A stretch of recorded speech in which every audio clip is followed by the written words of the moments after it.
Mandado de segurança, mandado de busca e apreensão e até de soltura. São expressões jurídicas constitucionais que muitas vezes nos confundem, mas são ações que podem defender direitos quando estão sendo violados. Em quais casos devem ser usados, adotados? Qual a relação deles com o Estado do Direito? Esses são os principais temas de hoje do Pensamento Jurídico, uma produção da Associação dos Magistrados Mineiros, a AMAGES. Para falar sobre o assunto, nós vamos conversar com o juiz Lailson Braga Baeta Neves, convocado aí à 2ª Câmara Civil do Tribunal de Justiça de Minas Gerais. Ele é magistrado há 26 anos e já passou por 4 comarcas: Itaguara, São Francisco, Montes Claros e Belo Horizonte, onde está há 3 anos. É também professor de Direito Empresarial e Introdução ao Estudo do Direito no Cefet, o Centro Federal de Tecnologia, e também coautor do livro Mandado de Segurança e Outras Ações Constitucionais pela editora Del Rey, lançado no último dia 30 de maio. Doutor Lailson, obrigado pela presença, é um prazer recebê-lo aqui novamente no Pensamento Jurídico. Sou eu que agradeço, é um prazer estar aqui. Obrigado. Teremos então o quadro Pensamento Literário, que o senhor fará indicações de leitura para os nossos telespectadores aí. Não teremos hoje o Pensamento Universitário, em que estudantes de Faculdade de Direito me ajudariam a entrevistá-lo, mas fica para uma outra vez, né, e a gente aguarda uma próxima participação do senhor aqui. O nosso tema então é o tal do mandado de segurança, esse instrumento jurídico. Gostaria que o senhor começasse contando para a gente a origem do mandado de segurança e o que ele representa, seu conceito, no campo jurídico. Olha, o mandado de segurança, vou começar pela origem, para aí fica mais fácil as pessoas entenderem a importância dele. Ele é um instrumento que foi criado pela jurisprudência nacional, né, a partir do habeas corpus, porque o habeas corpus é um instrumento que protege o direito de ir e vir do cidadão, protege a liberdade, que é um direito fundamental, talvez o supremo direito fundamental, claro, fora a própria vida, né? E o mandado de segurança, quer dizer, foi a jurisprudência, foi percebendo, os juízes, os magistrados, que, embora a importância do habeas corpus, existiam outros direitos fundamentais, outras garantias, que estavam descobertos com relação a abuso de autoridade, arbitrariedades praticadas pela autoridade pública. E começou, então, a criar esse instrumento. Qual época que foi, mais ou menos, que surgiu isso? Ele surgiu começou a surgir embrionariamente antes dos anos 20. Em 1922, eles tentaram... Início da República. Então, início da República. Em 1922, eles tentaram criar um instrumento com base num instrumento mexicano, que é o juízo de amparo, né? Não sei se pronuncia assim corretamente, ou se é juízo de amparo, mas que tem no México. E, finalmente, na Constituição de 34, ele foi elevado a uma ação constitucional para garantir o direito líquido e certo, diverso da liberdade. Amparar o direito, então. O direito, então. Você falou que é direito líquido e certo, né? O que é exatamente isso? O direito líquido e certo é aquele que se encontra de pronto demonstrado no processo. Ele pode é evidente. É evidente. Né? E sua limitação fica muito clara, né, de forma a ser detectado. Quer dizer, não precisa de uma instrução processual, de uma ampliação do processo. Se você me permite um exemplo, só para ficar bem claro, imagina o seguinte, que exista um concurso aberto. Concurso público. Público. E o cidadão vai lá fazer a sua inscrição. E no edital do concurso diz o seguinte, olha, como é o caso, por exemplo, da nossa gloriosa Polícia Militar, diz, olha, o limite de idade é 30 anos, está na lei, a lei é clara com relação a isso. Então o edital reproduz a lei, dizendo, olha, os limites são de 30 anos. Quer dizer, o sujeito não pode ter mais de 30 anos para concorrer. Pois muito bem, se ele tem 30 anos, não é? Quer dizer, e ele tem 30 anos até a véspera do seu aniversário, com que ele completaria 31, ele pode se inscrever. Ora, digamos que seja indeferida a inscrição dele, ele impetra o mandado de segurança. Como é que ele vai provar o direito líquido e certo? Ele tem a lei, que nós somos obrigados a conhecer, e tem a sua carteira de identidade, sua certidão de nascimento, que você bate e fala assim, ele tem 30 anos. Então não precisa de muita prova para isso. Não precisa de prova. Né? É um direito líquido e certo. E se resolve rapidamente também. Também tem que ser resolvido rapidamente. Né? E aí entra até a questão da liminar, que é fundamental no mandado de segurança, que é o seguinte, se você não conceder liminar para ele fazer a inscrição, depois não vai adiantar mais.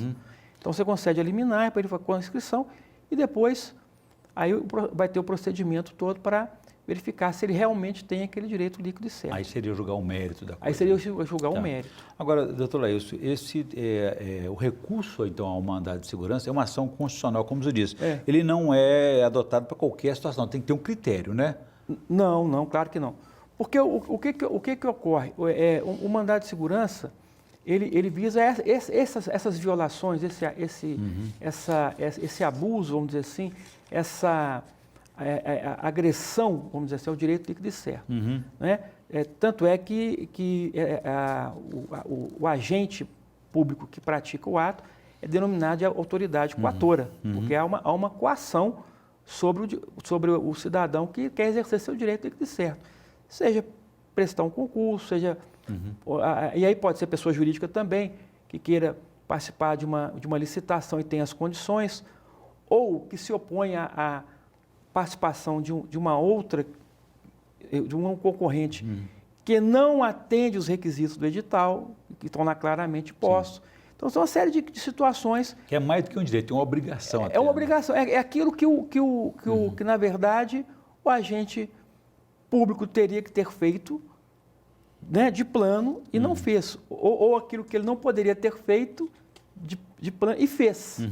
Né? Porque nós temos por apelação ou pela omissão. Né? Ok. Doutor Laílson, vou fazer um intervalo, gostaria que no próximo bloco o senhor explicasse para a gente, então, a diferença que há entre mandado de segurança, mandado de execução, enfim, e outros mandados, e até mesmo a palavra mandato, que muitas vezes é confundida com mandado. Explica para a gente o que significa isso e se realmente esse instrumento de mandado de segurança se opõe ou não ao habeas corpus, que é outro dispositivo importante na área jurídica aí. A gente volta então em instantes.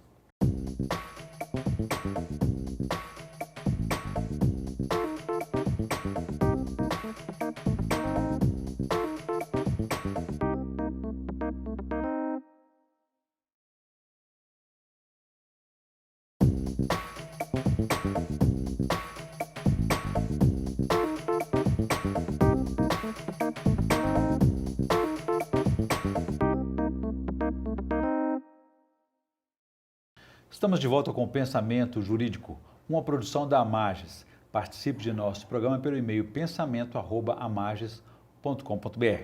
Hoje estamos discutindo sobre o Instituto do Mandado de Segurança e seus conceitos no campo jurídico. O nosso entrevistado é o juiz Laílson Braga Baeta Neves, que é juiz convocado à 2ª Câmara Civil do Tribunal de Justiça de Minas Gerais, um juiz de 2º grau. Doutor Laílson, falamos então do mandado de segurança enquanto instrumento jurídico no bloco passado, que é adotado diante de abusos, né, ilegalidades flagrantes até, né? Então, nesse caso, o remédio é o mandado de segurança. Agora, qual que é a diferença que nós temos aí? Tem vários mandados, né? Mandado de execução, mandado de soltura, enfim. Explica para a gente essas diversas situações envolvendo o mandado e até mesmo a confusão que se faz com o mandato, né? É bom você explicar para a gente aí, porque às vezes as nomenclaturas jurídicas confundem as pessoas, né?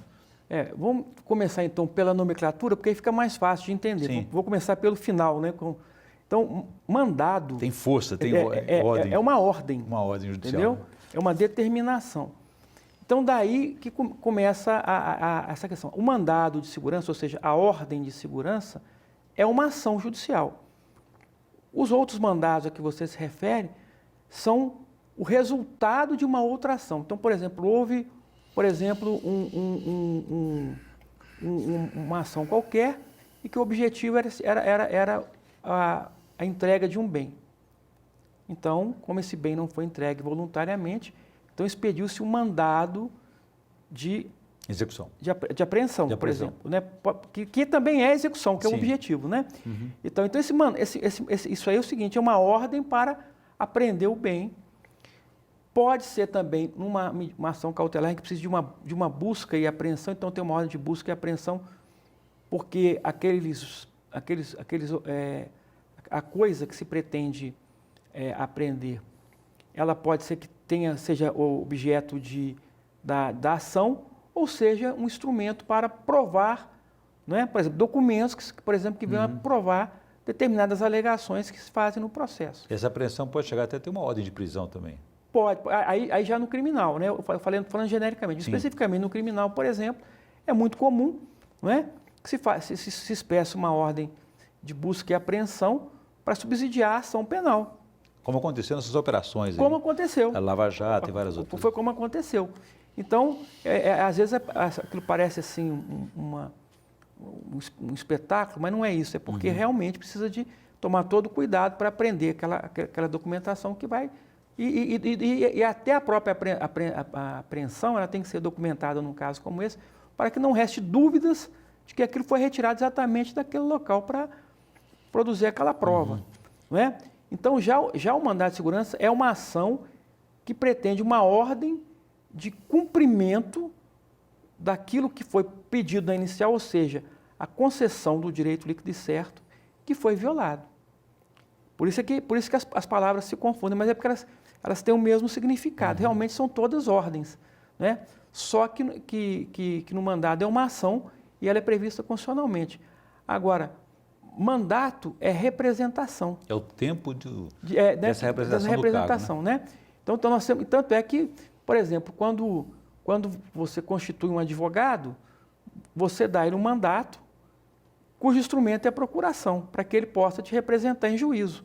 E não é só o advogado, você pode dar procuração para outras pessoas praticarem atos. Deputados, prefeitos, governadores. Aí vem uma representação de natureza política, cujo mandato é conferido via processo eleitoral, não é? Que a culminância é o resultado das urnas. É ali que ele obtém a representação, ou seja, o mandato que ele vai exercer essa representação por aquela legislatura ou por aquele período de 4 anos. Ou 8, né? No caso o Senado, aí depende. Agora, qual que é a relação que o mandado de segurança tem com o habeas corpus? Parece que é uma oposição ou não? Não, eu não vejo oposição entre eles, não. Até porque a inspiração do mandado de segurança é o habeas corpus. Eles tratam de questões diversas. Por exemplo, onde cabe habeas corpus, não cabe mandado de segurança. Não é? Onde cabe mandado de segurança, não cabe habeas corpus. Porque o habeas corpus visa proteger a liberdade, o direito de ir e vir do cidadão. Então, se há uma prisão injusta, ilegal, ou se a pessoa ficou presa além do tempo que teria que ter ficado, cabe, inclusive, habeas corpus contra até instituições civis. Por exemplo, uma pessoa que estava sob tratamento médico internado, superou aquela situação comprovadamente e quer obter a alta, não consegue obter, cabe o habeas corpus. Tudo isso é possível. Já o mandado de segurança, ele entra para proteger esses direitos, direito, como eu disse, líquido e certo, que eu expliquei anteriormente, diversos da liberdade. Né? Que é um fato como esse, uma pessoa que é rejeitada numa licitação quando tinha... A pessoa que eu falo aqui, jurídica, né? Por exemplo, quando ele tinha o direito de estar ali em face do edital da lei, quando um candidato é repelido num concurso, quando a nomeação do candidato não é feita em detrimento de outro que não estava bem qualificado como ele, classificado, perdão, como ele. Então, tem uma série de situações que podem ocorrer. No caso, por exemplo, o mandado de segurança, a relação que ele tem com o Estado de Direito, pode-se dizer que ele é uma garantia constitucional? Todas essas ações, mandado de segurança, o habeas corpus, a ação civil pública, a ação popular, não mandado de injunção, habeas data, todos eles são garantias constitucionais. E estão ligados justamente a isso, ao sustentáculo do Estado democrático de direito. Por quê? Porque a Constituição brasileira, o que ocorre? Ela consagrou o Estado democrático de direito, quer dizer, o Estado democrático que se apoia no direito. Né? O Brasil é um país jurídico, é um país que se apoia, que a democracia se apoia no direito. Então, você tem os direitos fundamentais, os direitos todos postos na Constituição, mas não adianta você estabelecer direitos se você não dá instrumentos, que são essas garantias, para o exercício desse direito ou para a proteção desse direito. É o que essas ações constitucionais fazem. Então, ele é, sim, uma ação constitucional, é uma garantia constitucional. Muito bem. Doutor Léo, eu vou fazer um intervalo, gostaria então que no próximo bloco o senhor contasse para a gente um pouco mais sobre a questão da competência, da legitimidade envolvendo o mandado de segurança. A gente volta então em instantes.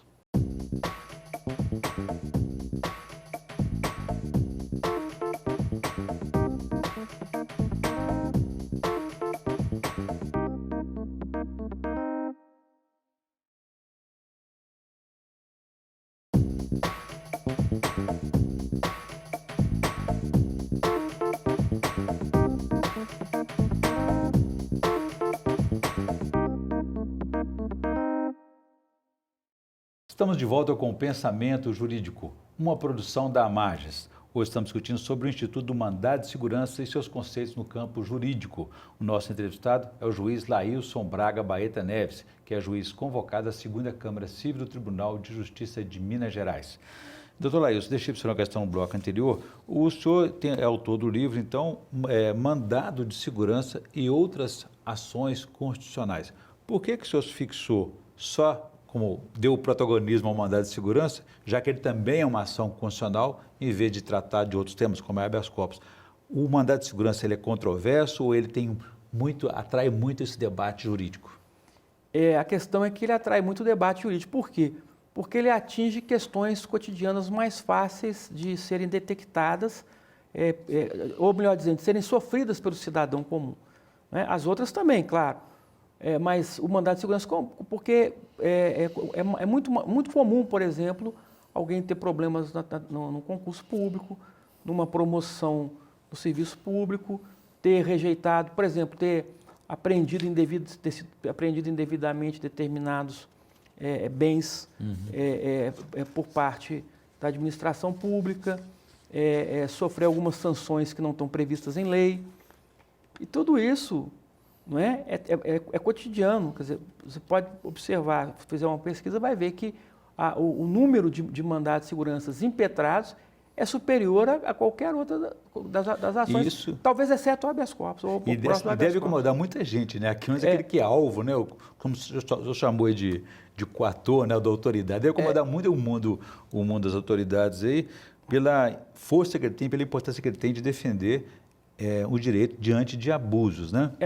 Exatamente, e não dá assim para a gente negar que existe uma tendência autoritária no Brasil desde sua descoberta até hoje e que ela se perpetua, embora tenha melhorado muito na administração pública. Só o fato de estarmos no Estado de Direito é um contraponto, já uma outra situação anterior. Exatamente. Quer dizer, se precisa afirmar isso é porque não era. Exatamente. Não é? Agora, tem uma questão de discussão muito também técnica, digamos assim, também, sobre a questão de cabimento, competência, legitimidade. Nem todas as instâncias podem julgar, por exemplo, um mandado de segurança. Não, né? Se a gente definir aqui a legitimidade do mandado de segurança, fica mais fácil da gente entender isso. Porque o que ocorre? Em primeiro lugar, nós temos que decidir quem é a pessoa que pode impetrar o mandado de segurança. Ora, aquele que sofreu a coação. Qualquer pessoa, qualquer cidadão. Pessoa, desde que ele tenha sofrido a coação. Né?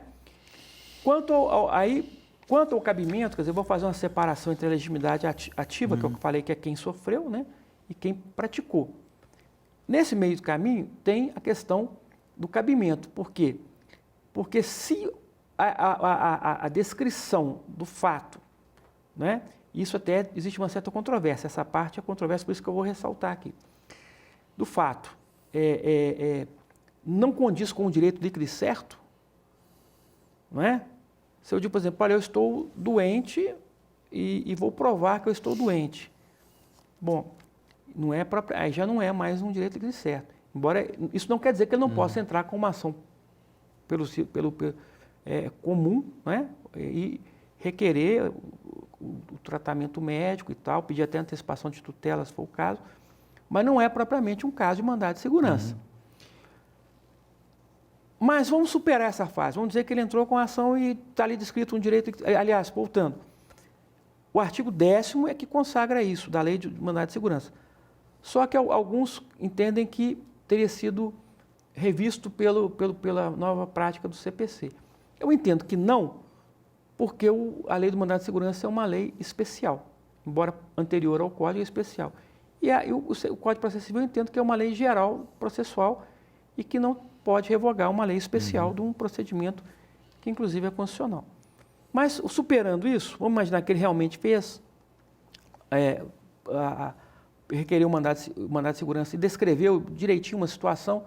Vamos pegar a mesma coisa, situação em que ele demonstra que ele tem essa enfermidade, que a administração pública reconheceu a enfermidade, mas não quis dar o tratamento. Isso acontece, aí já é diferente.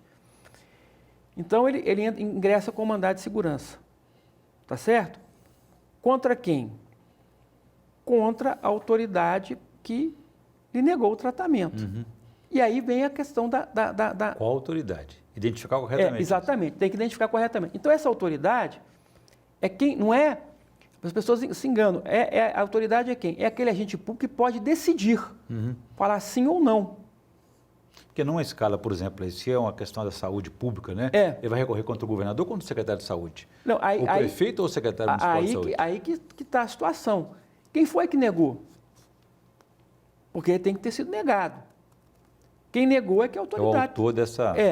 Por isso que eu estou falando. Se ele tivesse entrado com ação comum, ele poderia entrar contra o Estado de Minas Gerais, contra o município. Mas se ele entrou com mandado de segurança, você tem que falar, olha, foi tal agente público que tem poder de decisão. Não é aquele que deu um parecer, falou assim, eu acho que não é o caso.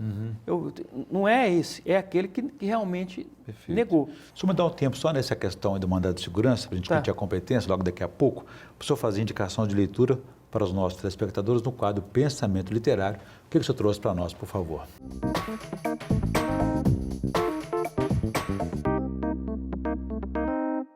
Eu trouxe um livro, Orion, e eu quis fugir um pouco da questão jurídica propositalmente, como nós da área jurídica vivemos muito num mundo de tensão, eu trouxe um livro completamente fora. Eu trouxe o livro da autoria do Paramahansa Yogananda, Autobiografia de um Yogi, que eu recomendo, né?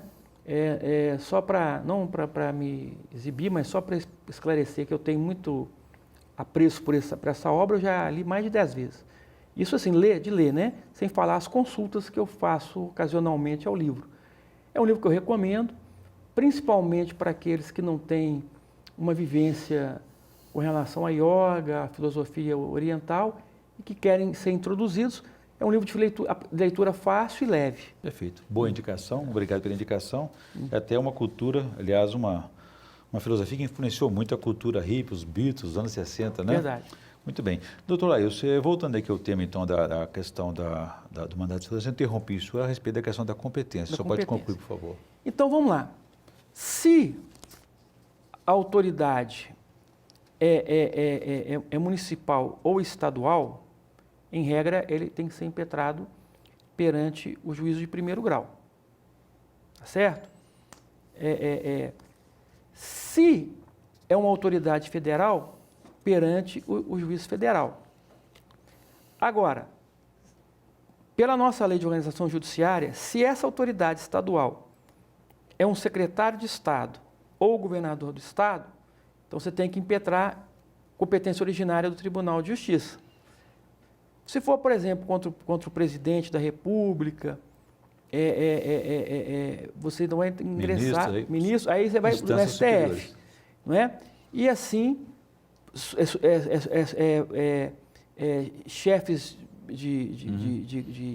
por exemplo, de comandantes... De acordo com o foro privilegiado STJ e tudo. Aí você tem que ver contra quem é a autoridade que você está apontando. Perfeito. Não é? E nesse caso, inclusive o entendimento jurisprudencial que prevalece é que se era, por exemplo, você entrou errado, entrou contra o governador, não é? Mas não era o governador, nem era... Então, o processo tem que ser extinto. Ainda que o direito seja líquido e certo. Exatamente. Por isso tem que ter muita atenção nesse caso aí. Bom, eu conversei aqui com o juiz Laílson Braga Baeta Neves, que é juiz convocado à 2ª Câmara Civil do Tribunal de Justiça de Minas Gerais, e discutimos aí sobre o mandado de segurança e outras ações constitucionais e seu alcance aí no campo jurídico. Doutor Laílson, obrigado pela entrevista. Prazer recebê-lo aqui no Pensamento Jurídico. Prazer. Tá? Bom, ficamos por aqui. Se você quiser participar, escreva para pensamento@amarges.com.br. Obrigado e até a próxima.